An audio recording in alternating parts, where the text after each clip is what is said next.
ஸ்ரீமதே ராமானுஜாய நமஹா. கஹ சத்யவாக்கியா என்பதனுடைய தொடர்ச்சி. ராமனுடைய குணத்தில், ராமனுடைய சத்தியவாதித்துவத்தில் சங்கா பரிகாரங்கள், அதைத்தான் இன்றைக்கு அனுபவிக்க இருக்கோம். ராமனுக்கு மகுடாபிஷேகம் செய்வதாக சக்கரவர்த்தி நிச்சயித்து நியமனம் தந்தபோது அதுக்கு முன்னே ஆக வேண்டிய சடங்குகள்லாம் நிறைவு பெற்றது. அபிஷேகமாக வேண்டிய சமயத்தில் கைகேயினுடைய வாக்குக்கு கட்டுப்பட்டான் தசரதன். ராமனை வனவாசத்தை நோக்கி செல்ல வேண்டும்னு நியமனம் பண்ணினான். இதெல்லாம் நாம் அறிந்ததுதான். மகுடாபிஷேகம் கொண்டருள சித்தனாயிருந்த ராமனுக்கு முடியை தவிர்ந்து சடா பாரங்கள்லாம் தரித்து கொண்டு கல்லும் முள்ளுமான காட்டு வழிகளில் திரிந்து காய்கிழங்குகள்லாம் சாப்பிட்டு கொண்டிருக்கும்படியான 14 வருட காலங்கள் வனவாசம் செய்ய நேர்ந்தது. அப்படின்னா இது வருத்தமான விஷயம்தானே. இது ஆனந்தம்னு நாம் எப்படி சொல்ல முடியும்? அப்படி உள்ளபடி வருத்தம்தான் இருக்கும் அப்படின்னு பலர் நினைத்தாலும் கூட, ராஜ்யாபிஷேகத்தை காட்டிலும் வனவாசத்தில் ராமனுக்கு மிக்க மகிழ்ச்சி அப்படின்னு இந்த இடத்துல வால்மீகி சொல்றார். அயோத்தியா காண்டத்தில் மாச்ச லக்ஷ்மண சந்தாபம் கார்ஷீர் லக்ஷ்மியா வீபீர்யே ராஜ்யம் வா வனவாசோ மகோதயான்னு ராமனே தன்னுடைய சோதிவாய் திறந்து சொன்னான் அப்படின்னு இந்த ஸ்லோகத்தில் காட்டுறது. இளைய பெருமாளை நோக்கி இந்த வார்த்தை சொன்னதில் ராமன், நமக்கு ராஜ்யமானால் என்ன, வனவாசமானால் என்ன அப்படின்னு சொல்லி உடனே வனவாசோ மகோதயான்னு வனவாசந்தான் பேரின்பம் அப்படின்னு சொல்லியிருக்கான்னா ராமன் பொய்யாக சொல்பவன் அல்லனே, நெஞ்சில் இருக்கக்கூடியதை உள்ளபடி சொல்பவன் தானே. அப்போ ராஜ்ய பரிபாலனத்தை காட்டிலையும் வனவாசம்தான் அவனுக்கு பேரின்பம் தந்ததுன்னு சொல்றது உண்மையாகத்தான் இருக்கக்கூடும். இதையே கம்பரும் சொல்றார். ராமன் திருமுகச் செவ்வி நோக்கின் அப்பொழுது அலர்ந்த செந்தாமரையினை வெண்ணதம்மா கலக்கிய மா மணத்தழலாய் கைகேசி வரம் வேண்ட மலக்கிய மா மணத்தனாய் மன்னவனும் மராதொழிய குலக்குமரா காடுரையப்போ என்று விடை கொடுத்த அளவிலே ராமபிரானுக்கு உண்டான மனமகிழ்ச்சி இருக்கே, இப்பொழுது எம்மனாரோல் இயம்பதற்கு எளிதோ அப்படின்னு கேட்கிறார். அந்த திருமுக மண்டலத்தை நேராக சேவிக்க பெற்றவர்கள் பேசத்தக்கதே, அல்லது அதனை கண்ணால காணாத நான் எப்படி சொல்றது? அந்த திருமுக மண்டலத்தை நேரே பார்த்தவர்கள் சொல்ல முடியும், நான் எப்படி சொல்றது அப்படின்னு மீண்டும் அதை சொல்றதாக தொடங்கின பொழுது, வனவாச நியமனம் பெறுவதற்கு முன்ன ராமனுடைய திருமுக மண்டலம் எப்படி இருந்தது? தாமரையோடு ஒத்ததாக மாத்திரம் சொல்லலாம்படிக்கு இருந்தது. வனவாசம் நியமனம் பெற்ற பின்பு பார்த்தால் அப்போது அலர்ந்த செந்தாமரப்பூவினுடைய செவ்விய காட்டிலும் பல மடங்கு மேம்பட்ட செவ்வியை பெற்றது அப்படின்னு சொல்லி முடித்தாராம். அதைத்தான் இங்கே சொல்றார். ராமன் திருமுகச் செவ்வி நோக்கின் அப்பொழுது அலர்ந்த செந்தாமரையினை வென்றதம்மா. அப்போ அந்த பூவினுடைய செவ்விய காட்டிலும் பல மடங்கு மேம்பட்ட செவ்வி பெற்றதுன்னு. சரி, ராமன் அசத்தியவாதி அப்படின்னு பூர்வபக்ஷம்லாம் சொல்றார்கள். இதில் அதிசயமா சொல்றதுக்கு என்ன இருக்கு அப்படின்னு காரணம் பார்த்தால், வனவாசோ மகோதயான்னு ராமபிரான் அருளிய சொல், அதை வைத்து கொண்டு சொல்றார்கள். நன்கு ஆராய்ந்து பார்த்தால் இந்த அசத்தியமாக சொன்னதே அல்லது சத்தியமாக சொன்னது அப்படிங்கிறதும், மகுடாபிஷேக மங்களம் தவறி போனது அப்படிங்கிறதுக்கு துக்கமே ராமனுடைய அடி வயிற்றிலே குடிகொண்டிருந்தது அப்படின்னு கண்டறியும்படியா இருக்குன்னு இந்த இடத்துல சொல்றார்கள்.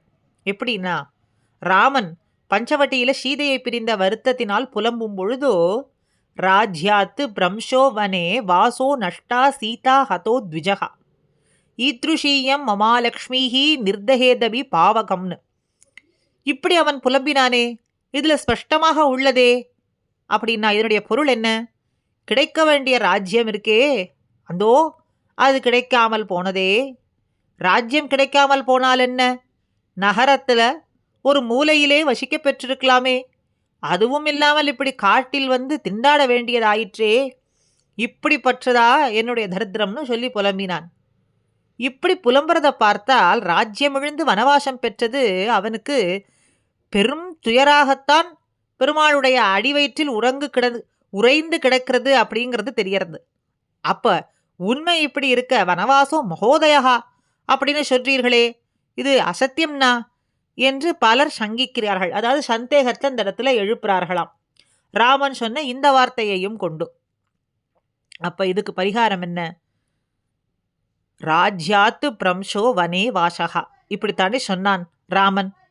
அப்படி பரிதவித்து சொன்னது எந்த சமயத்தில்னு நம்ம பார்க்க வேண்டும். எதனாலே என்று ஆலோசனை பண்ண வேண்டும். பிராட்டியை பிரிந்தும் பரம பாகவத உத்தமரான ஜடாயு மகாராஜரையும் இழந்தும் பரிதாபம் பொறுக்க உண்ணாதிருந்த சமயத்தில் வெளிவந்த வார்த்தை இது.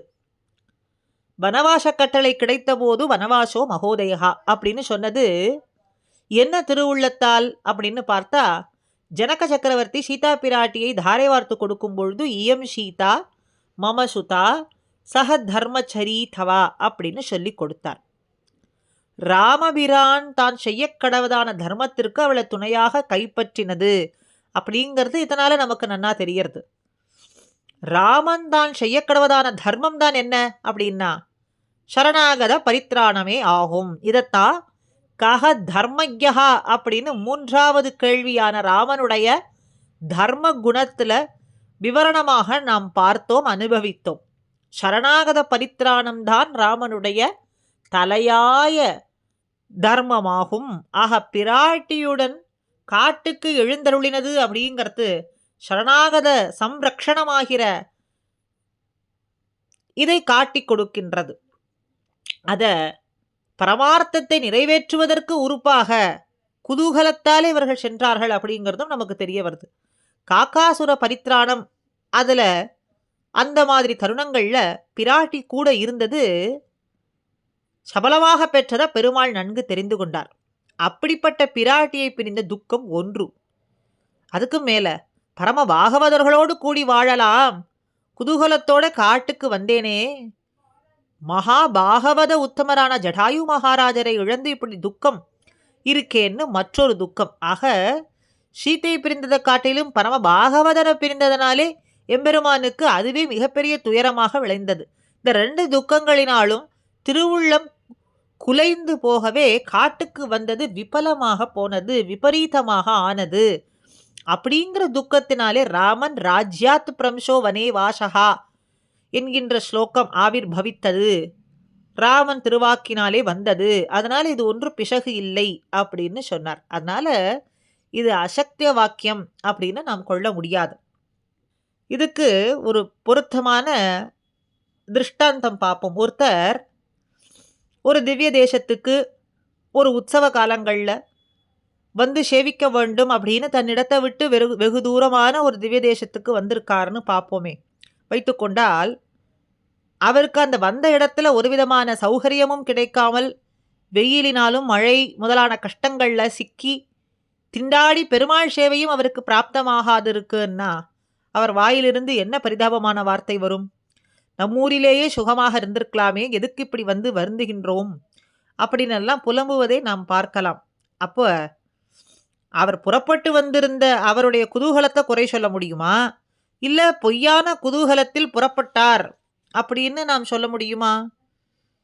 எந்த விருப்பத்தில் முதல்ல அவர் குதூகலம் உண்டானதோ அந்த விருப்பம் அவருக்கு கிடைக்காமல் போனதனாலே இப்படி மாறுபாடு அவரிடத்துல தோன்றினது. அதுபோல ராமனுடைய திருவாக்கில் வனவாசோ மகோதயா அப்படிங்கிற வார்த்தை வெளிவந்த போது வனவாச குதூகலம் சத்தியமாகவே இருந்தது, அதில் பொய் சிறிதும் இல்லை அப்படிங்கிறது இவ்வளவு காரும் நிரூபிக்கப்பட்டது. அதனாலே ராமாயணத்தில் மற்ற சில இடத்துல சந்தேகம் வர்றதும் இதுபோல இந்த வழியான பரிகாரமே நாம் எடுத்துக்கொள்ளலாம் அப்படின்னு பூர்வர்கள் நமக்கு இங்கே ஆணித்தரமாக தெளிவாக நமக்கு காட்டி கொடுக்கிறார்கள். ஆக ஐந்தாவது குணமான கஹ சத்திய வாக்கியா, சத்திய வாக்கு உடையவன் யார், சத்தியமே சொல்லுபவன் யார், உள்ளதை உள்ளபடியே கண்டு உள்ளபடியே சொல்றது அப்படிங்கிற குணம் யாரிடத்துல இருக்கு, பிற பிராணிகளுக்கு ஒரு அசௌரியமோ ஒரு துக்கமோ நேராதபடி அஹிதமாக இல்லாதபடிக்கு